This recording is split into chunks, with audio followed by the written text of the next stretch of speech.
Hey everyone, thanks so much for tuning in to the Let's Talk Purity podcast with Brittni and Richard De La Mora. This podcast is brought to you by Edifi.app. Make sure you check it out, and there's so many other amazing Christian podcasts on Edifi.app that are just so powerful, so anointed, and so you can get all your Christian fix for all these amazing Christian podcasts on Edifi.app. Also, be sure to share our videos, share our podcast, subscribe, leave us a comment, give us a review, because this is going to help get the message out. And that's what we want to do. If these podcasts are ministering and blessing you, then let's go ahead and share and get the word out.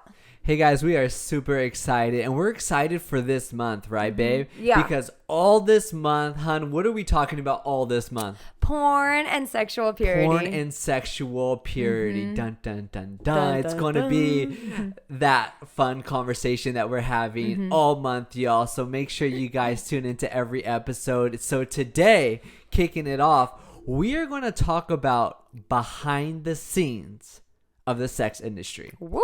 Yeah, behind the scenes of the sex industry. And why are we going there with this episode today? Well, oftentimes when we see the pornography industry and the porn industry, we could often think of it as being glamorous, Yep. an industry that most people would love to be in, right? Yeah. It's like, man, I get paid to have sex with all these people. Such a lavish life. I make all this money. I get to be seen, get to be known. I get to go to award shows, blah, blah, blah. We see this picture that the pornography industry paints.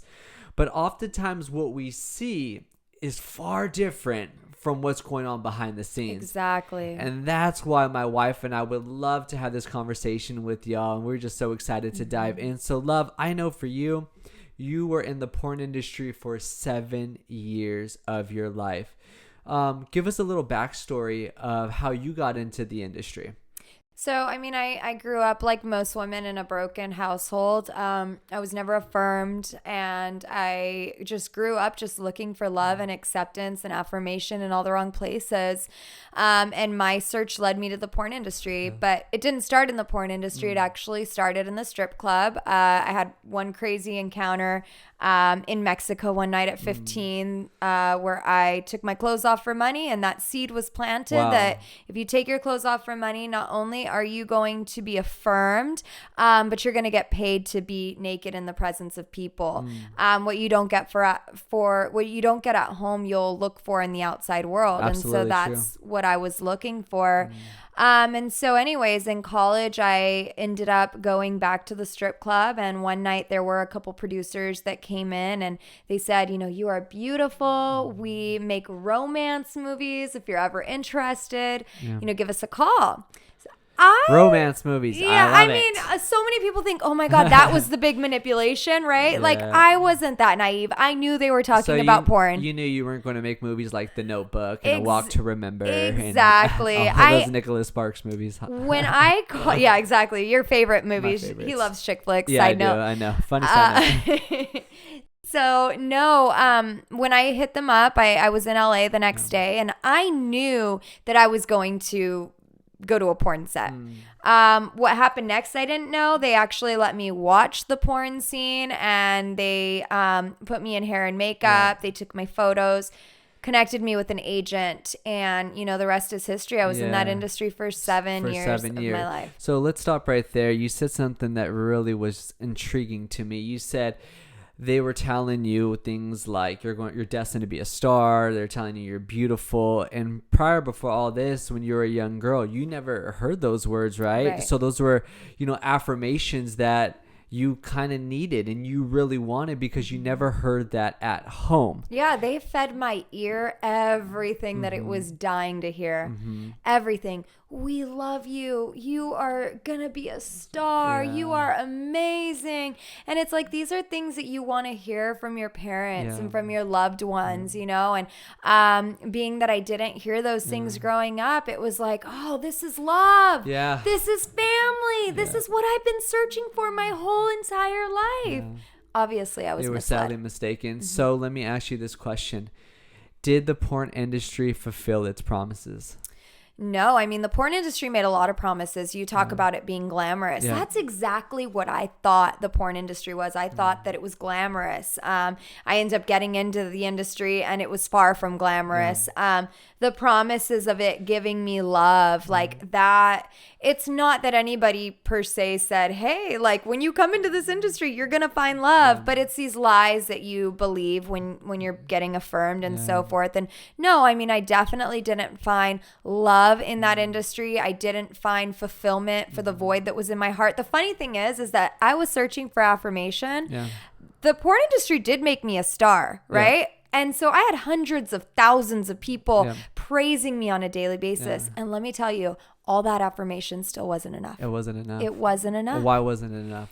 Because we are not called to be praised. We are called to praise Absolutely. God. And so good. When we put all the attention and focus on our imperfect selves, guess what? We are left feeling more lonely than before. See, when you want to be fulfilled in life, it's so countercultural to what the world teaches, right? But when you truly want to be fulfilled, take your eyes off yourself. Absolutely. Put them on God. Put them on serving others, and you will find fulfillment in your life. Gosh, I love having this conversation with you because oftentimes we know what the enemy does is like he tells you all the benefits, but he never tells you about the repercussions. And in that industry, yes, you had a lot of benefits. You were a star.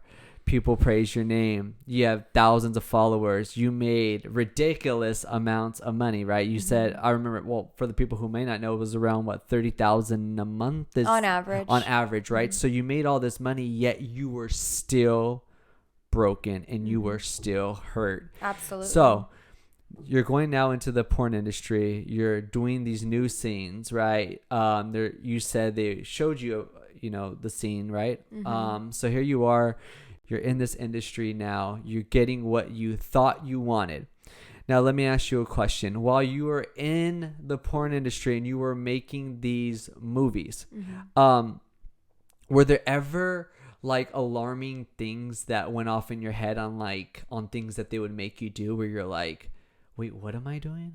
Like, were there ever like moments like that? For instance, I know a personal one that you told me years ago is when you first got into the industry, they would put you in pigtails. Yeah, I hated that. So when I got into the industry, I had seen things on like the E! True Hollywood Story with these glitzy, glamorous women that were beautiful, that all the men wanted. And I wanted to be that woman because I was so insecure. I thought if every man wants me, then I'll finally feel confident, right? Not the truth. But I get in and I'm only 18 years old. And what they start doing is putting me in schoolgirl uniforms and pigtails. And I did a couple, and then they start having me say things like, I'm only barely 18. Because what they're trying to say is like, hey, I'm legal, but I don't want to look legal because right now I'm trying to encourage pedophilia, right? Exactly. And molestation. It is absolutely Rape, disgusting. Yes. And so I got to a point where I said, no more. That was the starting point of me. I started getting different tattoos on my body because I'm like, well, maybe this will, maybe they won't want me to do so many of these young girl scenes if I have more tattoos, but that didn't work. And so I just told my agent, hey, I'm not going to do anything in pigtails.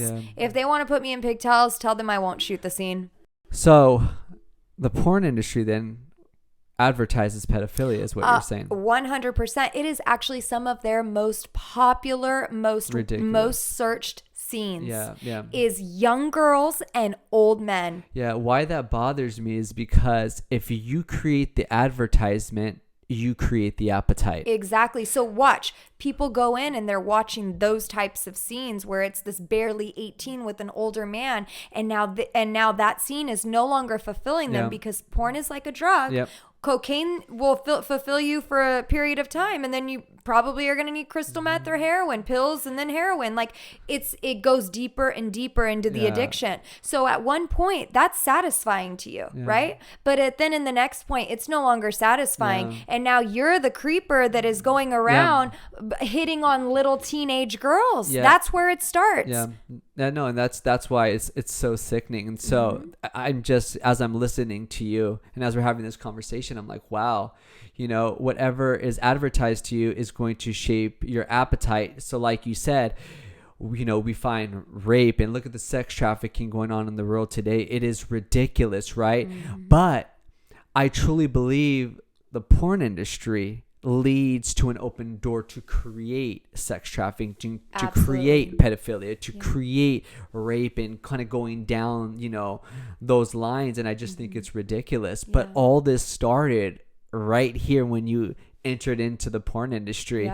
And I just think that needs to be said and known, because if not, if we're going to help, sex trafficking, if we're going to help, pedophilia, then we need to have these conversations, because I truly believe that porn is the gateway to all of this. And it's just ridiculous. And not only that, you were talking about when you switch those scenes around. You brought up about drugs and how oftentimes you would do drugs. And then let me ask you this question: when you did these scenes, were you sober, or majority of the scenes were you on drugs? I'd say probably about 90% of the scenes I did, I was on drugs. Do you think that drugs are the norm in the industry? Yeah, 100%. I mean, there were so many times where I was popping pills or snorting coke with different performers. I've seen some performers, one in particular, like pound back an entire bottle of wine. I mean, yeah, they're everywhere in that industry. I'm not saying that every single porn star does drugs, but a lot of them do. Yeah. It's a soul-sucking industry. Truly, it is. It's very hard on somebody's soul because you're living a life of sin, right? Yep. The wages of sin is death. And so something that is so sinful, it takes a toll on your soul. Yeah. And you need something to fulfill you, because you start battling with depression. You start battling with thoughts of suicide, anxiety. And so it's like, let me just get something to numb all of these feelings that are going on inside of me. So you're telling me that the fame wasn't enough for you? No, absolutely not. There's none of that was enough. It's so funny. I'm so far gone from that industry. It's like you couldn't pay me $5 million to go back. Like I would not go back for any amount of money. And even with people go, oh, well, she was making $30,000 a month. Like my drug addiction was so grand that I left that industry with only $1,500 to my name. Yeah. That's it. Well, I think online they say that you're worth like $3 million. Yeah, I know. Online they're like, oh, her net worth is $3.5 million. Yeah, but I spent it pretty much all on drugs and my lavish lifestyle with my $1,000 car payment a month, all the stinking stuff that I used to blow my money on. Yeah, so here you are in the industry on drugs, right? You can't do this sober. And the reality is like it's affecting you. It's affecting, like you said, your soul. It's affecting your mental. It's affecting you in so many numerous ways of your life. And I want to talk about more about that. But one thing I really want to broach in this conversation is that oftentimes when people watch porn, they think it's the real deal. Yeah. Like they think like everything that y'all do isn't staged. It's not. It's all real. It's an authentic thing that you guys are doing. But the truth is, it's far from that. Yeah. Could you shine some type of light on that? Yeah, so porn it's a fantasy. I hate to burst everybody's bubbles. Actually, I don't hate to burst their bubbles. It's not real. Yeah. I mean, people say like, oh, but the girls look like they're enjoying it. Yeah, because we're acting. Yeah. We're getting paid to pretend like we are enjoying it. What you don't see is there's, tons of lighting guys with lights in your, private areas, and you have cameras all over you, and oh, we didn't get that. Can you please redo that? Oh, can you go ahead and say this? Can you do that? Can you do this position or that position? So, I mean, there's so many cuts in the scene and so much going on like in the production realm that it's not that it's enjoyable. You have to get paid to pretend. Well, what about the man? Because they ejaculate, right? Well, and they're hard and this and that. Well, people use like what men use is they use some kind of a shot or Viagra. Like you literally put a shot inside of you to make you hard. Yeah, and to make sure you're erected. Yeah, exactly. And so there are also things that you don't know that men use behind the scenes. In order to remain erected. Yeah. And the reason why I want to say this is because oftentimes, some people look to pornography as sexual education. It's not. Please stop doing that. And not only that, they think of, well, let me learn a couple of tactics so I could bring it in my bedroom. Yeah. Like, let me learn from this woman, or let me learn from that guy. So when they hear these women scream ridiculously or pulling hair or whatever crazy thing that someone watches in a porn video, they could see that and try to reenact it. Like, we've heard couples that will watch videos and bring it into their bedroom, thinking that this is going to spice up their marriage, keep their marriage hot and on fire. But the reality is it affects their marriage in such a negative way because of what they see. Yeah. And I think it's so important to shine the light in that area, because all of that stuff is made up. It is fake. And not only that, it's not enjoyable. Not enjoyable, because, making love is to be enjoyed. Exactly. Right? It's not meant to hurt you, offend you, or disrespect you. Right. And I feel along the lines of, pornography in the porn industry, a lot of it's offensive. Yeah. And we bring that into the bedroom, and it affects our marriage. It affects our relationship. It affects how we view lovemaking. It affects how we view sex. So, well, and porn's always trying to push the limits too. Absolutely. To say, okay, well, we started off like back in, say, the 70s, 80s with these very clean, quote unquote pretty scenes. They were like the lovemaking type stuff. And it's just gone deeper and deeper and deeper into like, how nasty can we get? Because the consumer's appetite has changed. So those videos that used to be popular in the 60s and 70s, nobody watches those anymore. They're getting nastier and nastier and nastier because, like I said, porn is like a drug. And so the porn industry is continuously trying to move the marker to like, how nasty can we get? So when you're watching these scenes in porn, it's like, it becomes your new normal of like, oh yeah, this is what sex looks like. This is what me and my girlfriend, hopefully you're not having sex with your girlfriend. We believe in waiting until marriage, but it's the truth. People do, right? People do have sex with their girlfriends, or this is what sex with my wife is supposed to look like, And so you start trying these things in your bedroom, and now all of a sudden your girlfriend or your wife feel belittled. They're insecure because they're comparing themselves to other women. They feel abused because you just slapped her and pulled her hair and spit on her and called her all kinds of nasty names. But that is not love. Yeah, and that's not the norm. No, and that is not the norm. That is not healthy. And so I always encourage people that if you've watched porn, I encourage you to go to therapy so that you can get your mind healed, because some of the things that you have seen are hindering your relationships. It's hindering your marriages. And we need to get back to the place of purity. Yeah, I love that. And I love breaking this conversation down. I hope you guys are enjoying this, because I'm enjoying this conversation as we're talking about it. One thing is that, when people look at these porn videos, it could look like these women are enjoying it. And I want to ask you a question, babe. You've been in the industry for 7 years.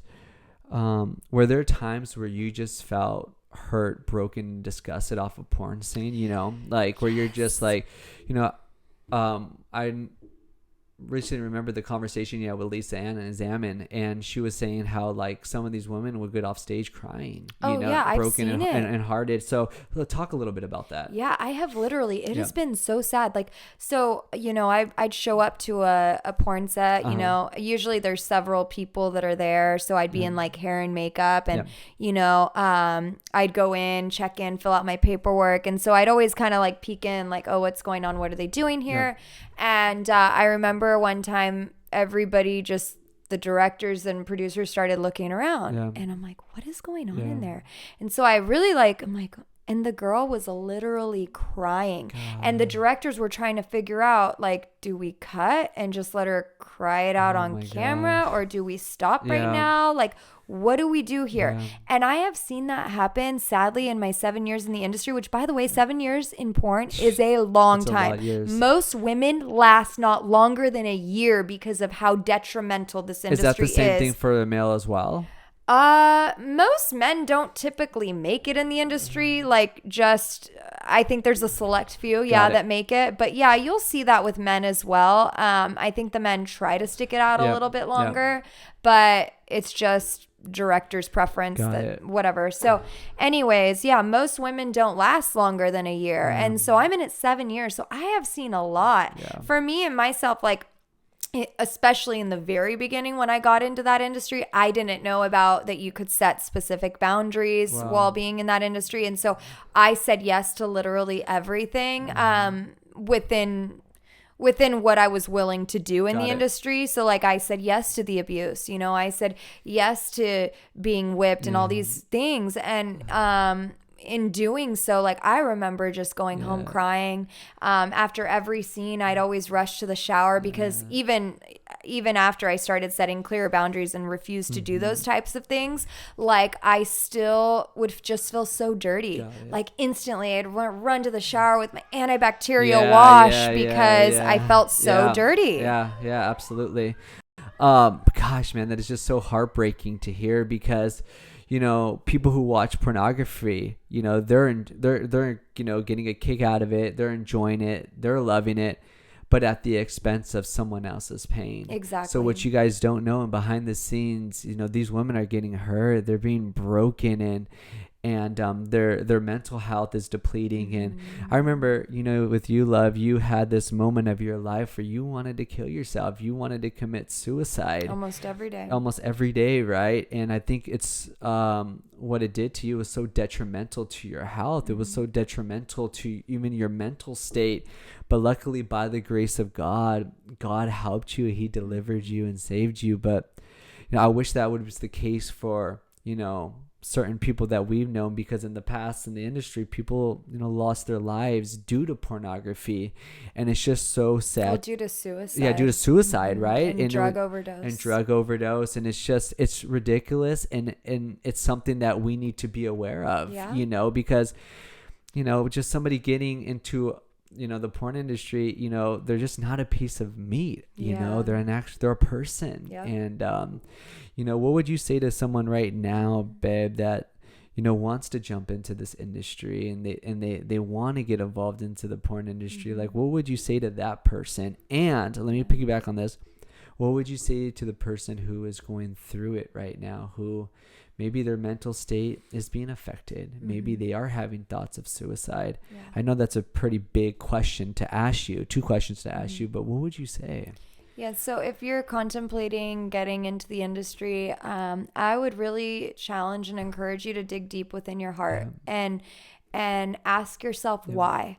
Because oftentimes there is a place of brokenness and you think that you're going to find fulfillment in that industry, when in all actuality, if you would just direct your heart and your eyes to Jesus, he would heal your heart. And then you would now look at that lifestyle that you were contemplating joining as something that is unhealthy and toxic. See, when you have a healthy heart, you make healthy decisions. But when you have a broken heart, you will make broken decisions. And so it's always like the Bible teaches us to guard our hearts, because everything, right? Our whole life flows from our heart.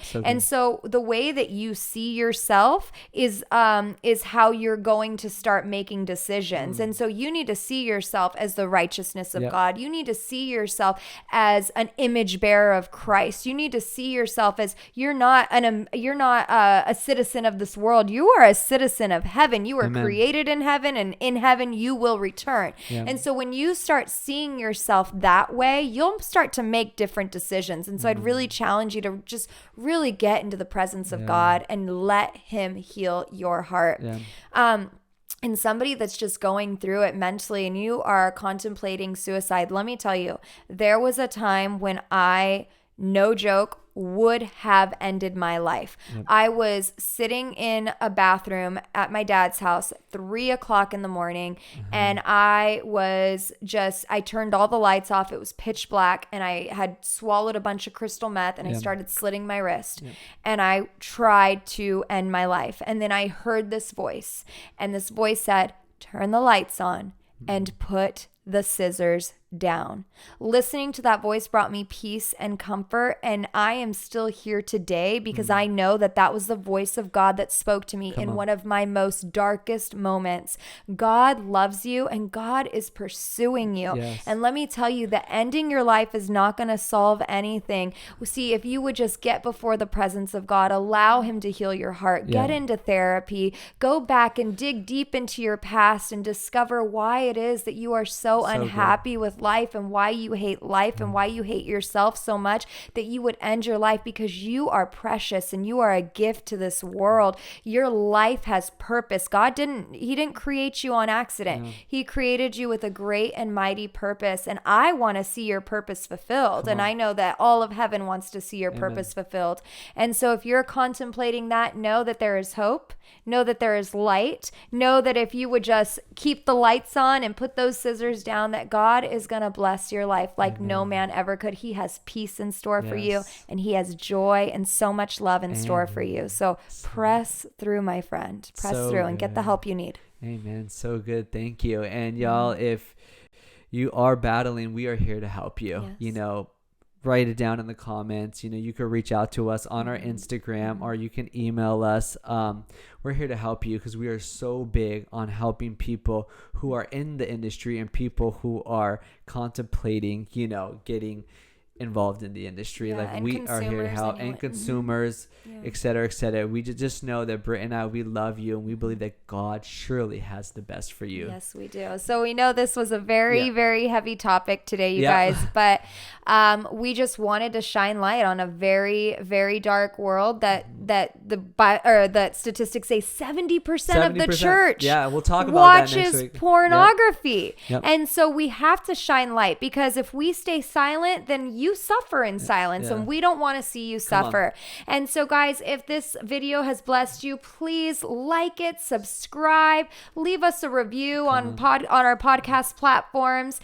We love you guys so much, and we are praying for your freedom, and we are praying for your victory. May God bless you in all that you do. We love you so much.